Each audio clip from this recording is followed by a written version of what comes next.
going to make some Asian sauce for sesame chicken, and I'm going to talk to you about how to put it together as you go, so you don't have soggy sesame chicken serve to your kids.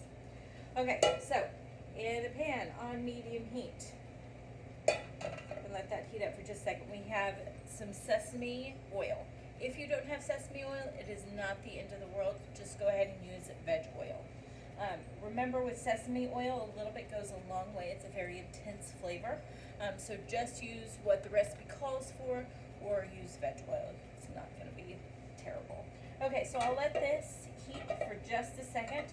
It's not going to take the sesame oil much to heat because sesame oil has a very low smoke point, and I'm already smelling that nice sesame flavor. So we're going to add our garlic and ginger, which is the base for everything Asian.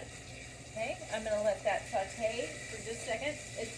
What we're doing here is we're building our aromatics. So aromatics are what you smell, right?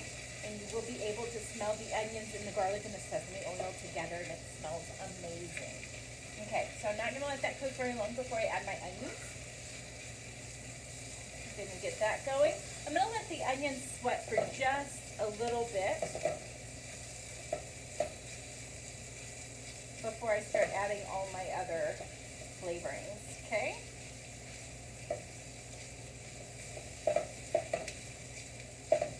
Okay, so we're going to add some hoisin sauce.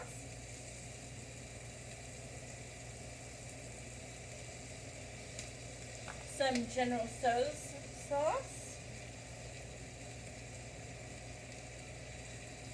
Okay, stir that in just a little bit.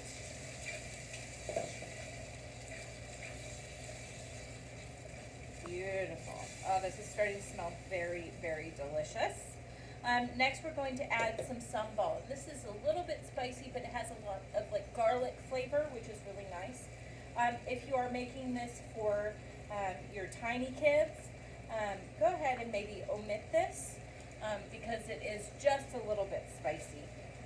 Of course, if you are cooking for older kids, you can add just a little bit more if you need to, or just put it on the side and they can add it as needed. Okay, so I have a little bit of chicken broth base that I'm going to stir in there, and then water to go with that. I'm going to stir until this is incorporated and comes to a boil, okay?